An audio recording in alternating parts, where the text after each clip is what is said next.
to happen, which which I think is very, very important when you talk about the cultural evolution, right?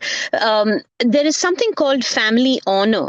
I'm not sure whether I don't know whether you because I think both of you are born here. You wouldn't. I mean, your parents are far more progressive and advanced, and they understand the nuances of life, and they have gone through it, and you come from a very good, nice household. I'd call you all a model household, right? But there are still kids who right now who come and they say, hey, I don't want to do certain things because my family honor is at stake. I don't want to be doing take even the professional choices that you're making as kids, right?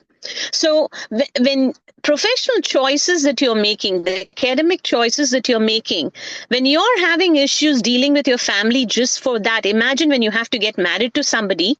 Imagine when you go through violence after you get married to somebody whom you love, and imagine what they have to go. So the family, it's called the izzat, or the family honor.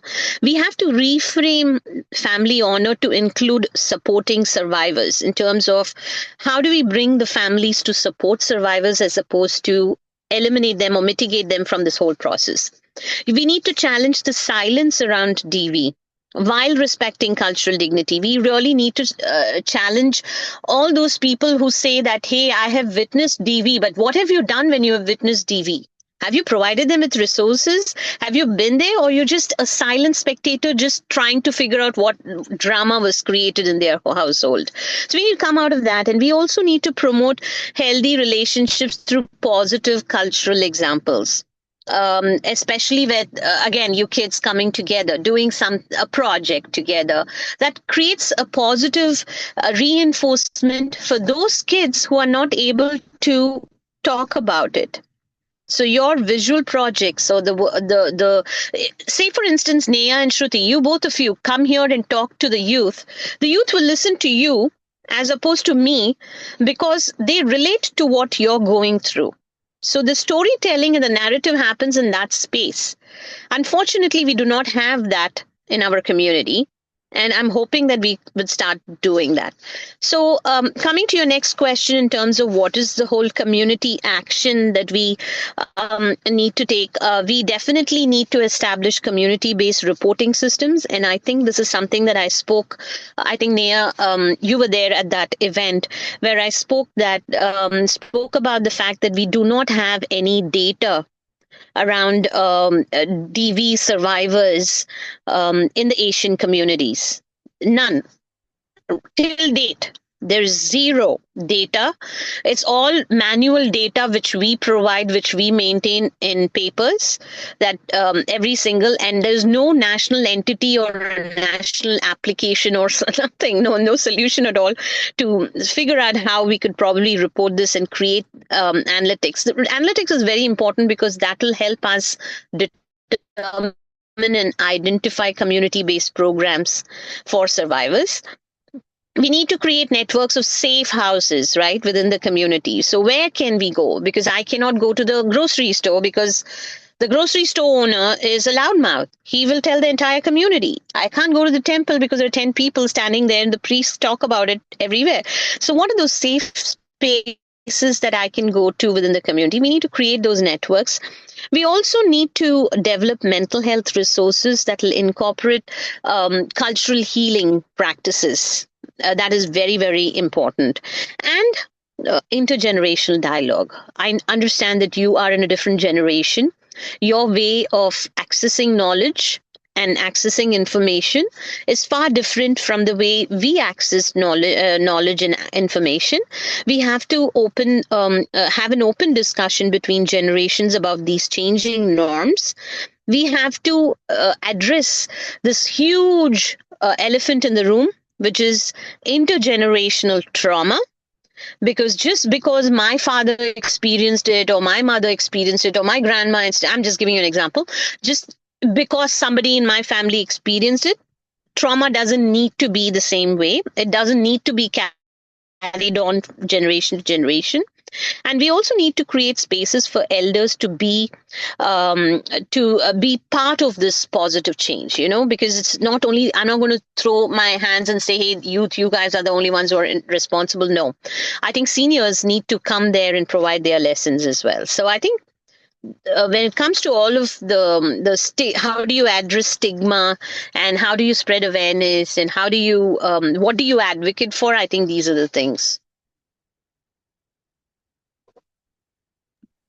Thank you so much for Thank you so all of much. your all of your insight. And I do agree. I feel like a lot of like media around like the South Asian community and just a lot of things that like lessons that were like are like brought to us throughout generations do like silence like DV survivors and just kind of like you said like the patriarchal like mindset of like our Mm-hmm. community. It definitely like affects like how like DV survivors like move about the world. And I really like relate to the family honor thing that you said too. Yeah, Thank I you. agree. You go ahead. Go ahead, I'm Neil. I'm Oh, I also wanted to say I wasn't aware of a lot of the information you did give us.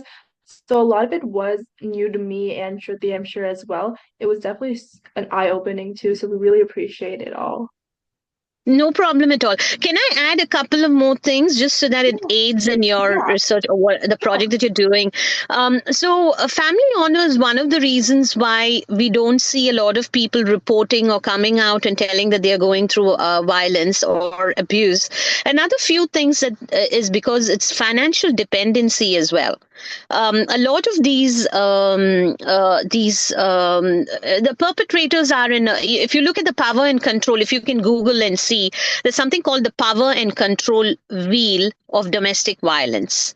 You just have to say power control wheel domestic violence and you'll get that wheel. Okay, in that wheel, one of the pieces you would see is financial abuse. The perpetrators are often at the time where they have the control and the power.